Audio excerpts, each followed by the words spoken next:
আজকে আপনাদের কাছে নিবেদন শান্তিপ্রিয় চট্টোপাধ্যায়ের সদ্যভূতের আদ্য নিশি।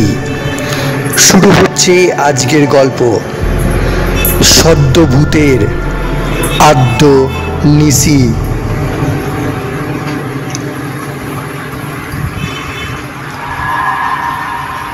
ধাক্কাটার জোর ছিল খুব, মাথাটা ঘুরিয়ে দেবার পক্ষে যথেষ্ট।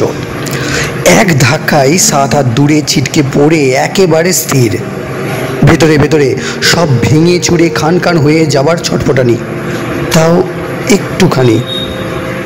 সেটা থামতে বেরিয়ে পড়লাম। চমৎকার হালকা লাগছে নিজেকে, অসম্ভব চটপটে। মাথা ধরা সেরে গেছে, ঘাড়ের ব্যথা নেই, কোমরে খচখচ করছে না, বুকে অম্বলের জ্বলুনি নেই। সব ব্যথা অসুবিধে একসঙ্গে মিলিয়ে গেছে। বুঝলাম এখন আমি সত্যিকারের মুক্তি লাভ করেছি। ট্রেনটা চলে যেতে লোকজন দৌড়ে আসছে। অমনি আমি সুরুৎ করে কৃষ্ণচূড়া গাছের ডালে। 2 মিনিট আগেও আমার পক্ষে এই লগবগে গাছে ওঠা সম্ভব ছিল না। নিজেরই মজা লাগলো। পা ঝুলিয়ে বসে দেখি এক থোকা ফুলের ওপরই বসে আছি। ফুলগুলো আবার হাওয়ায় দুলছে। ব্যাপারটা ঠিক কী হলো বোঝবার জন্যে আমি ওপাশ থেকে আসা আর একটা ট্রেনের সামনে দাঁড়িয়ে পড়লাম। ট্রেন চলে গেল আমার উপর দিয়ে। আমি যেমন ছিলাম তেমনই রয়ে গেলাম, অর্থাৎ আর আমার হবার আর কিচ্ছুই নেই। স্ফূর্তিতে লাফিয়ে উঠে ওভারের তারে ঝুলে ঝুলে দোল খেতে লাগলাম। একটা ট্রেন আসতেই ঝাঁপ দিয়ে তার কাউ ক্যাচারের ওপর বসলাম। ট্রেন ছুটছে, আমি দিব্যি বসে রয়েছি ঝোড়ো হাওয়ার মধ্যে, হাওয়ায় হয়ে। এত মজা আগে কখনো পাইনি।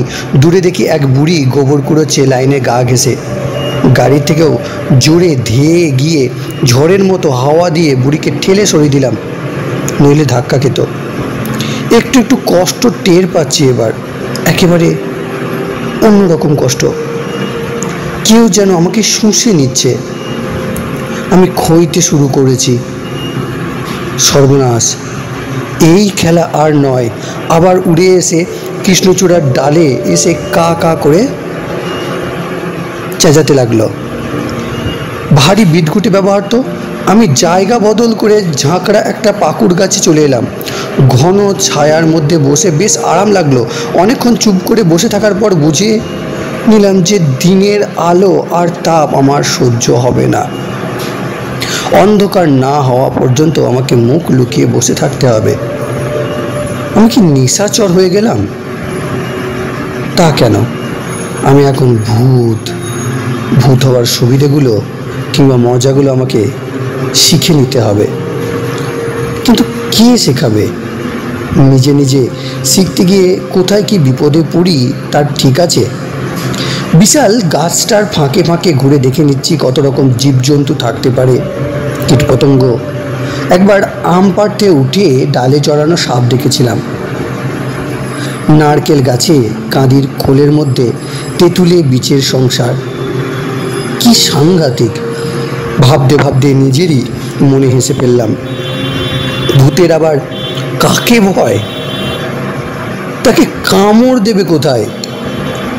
ঠান্ডায় আরামে ঘুম এসে যাচ্ছিল।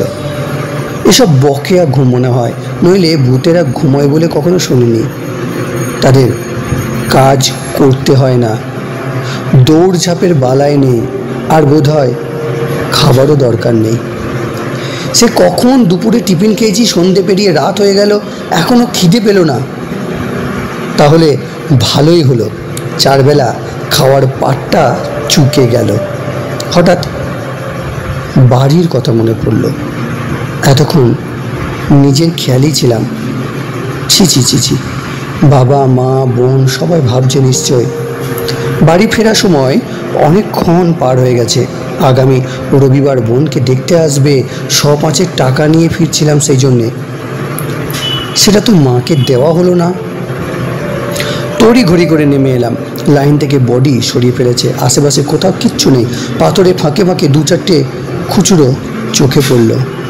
টাকা, মান্থলি টিকিট, আই কার্ড সমেত আমার দেহটা চালান হয়ে গেছে। অসহায় হয়ে ভাবছিলাম কি করি। পাশেই যেন কেউ ফিস ফিস করে কিছু বলল। প্রথমে খেয়াল করিনি, খুবই দুর্ভাবনায় রয়েছি। আরেকবার ফিসফিসানি শুনে পাশে তাকালাম, কেউ নেই। অন্ধকার রেল লাইনের ধারে আমি একলা। একটু দূরে প্ল্যাটফর্মে আলো দেখা যাচ্ছে। পুরনো অভ্যাস মতো আমার ভয় ভয় করতে লাগলো। গেঞ্জির তলায় পইতে ছুটে গিয়ে হাতে কিছুই ঠেকলো না, এমনকি নিজের হাত পা শরীর কিছুই দেখতে পেলাম না। আর তখনই শুনতে পেলাম, তুমি অশরীরী, আমিও। তুমি আমাকে দেখতে পাবে না এখন। এই অবস্থায় 6 মাস কাটালে তবেই পারবে। তুমি আমার কথা শুনতে পাচ্ছ তো? বললাম, পাচ্ছি। তুমি আমায় দেখছো কি করে? আমার তো দেহই নেই। তুমি এখনো তোমার নিজের রূপেই আছো, আমি সেটাই দেখছি।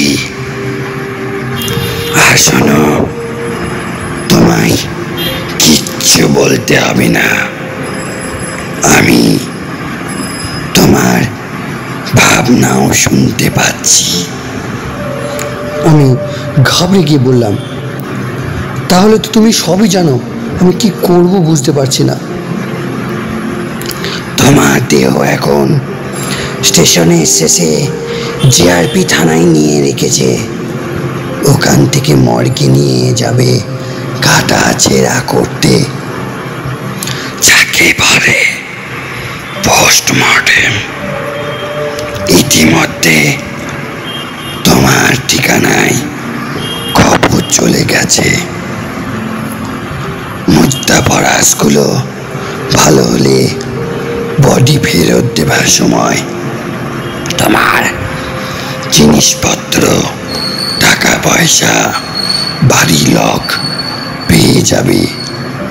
নইলে শুধুই উদম দেহ। একটু চমকে উঠলাম। পুরনো সংস্কার বাড়ির জন্যে আবার ভাবনা হচ্ছে। তোমাকে ভালো বলে মনে হচ্ছে। বলো তো, আমি এখন কি করি, কোথায় যাই? যদি খুব ইচ্ছে করে একবার বাড়ি যেতে পারো, যাবার পথে থানা ঘুরে যেও। বাড়িতে খবরটা পৌঁছেছে কিনা জানবার চেষ্টা করো। তুমি আমার সঙ্গে চলো না? তার উপায় নেই, তুমি নিজেই সে কথা বুঝতে পারবে। রাত থাকতে থাকতে ফিরে এসো। কেন ফিরে আসবো? কেন? সহ্য করতে পারবে না? তাছাড়া রাতই হলো আমাদের ঘোরাফেরার সময়। আমাদের সময়? আমরা কারা? কায়াহীন ভূতেরা? তাহলে আমার বাবা মা বোন সব কেমন গুলিয়ে যাচ্ছে। তোমার অত ভাবার দরকার নেই। থানা হয়ে চট করে বাড়ি ঘুরে এসো। ফিরে এলে আবার কথা হবে, আবার কথা হবে। তোমাকে দেখতে পাবো কোথায়? আমি তোমায় ঠিক খুঁজে নেব। তুমি কিন্তু বাড়িতে আটকে থেকো না।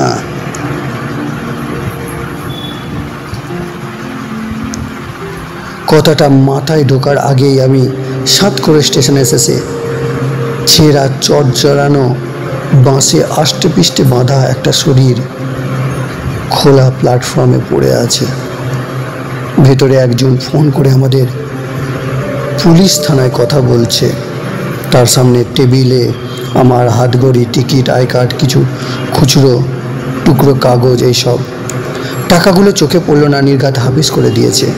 কাগজ কাঠ উল্টে পাল্টে দেখে সে আমার নাম ঠিকানা বলছে। ওপারে বোধ হয় ফোন নাম্বার জিজ্ঞাসা করলো। উত্তর গেল, না, ফোন নেই মনে হচ্ছে। আপনারা মেসেঞ্জার পাঠিয়ে তাড়াতাড়ি খবরটা দিয়ে দিন। শেষ হলো আজকের প্রথম পর্ব এখানেই। ধন্যবাদ।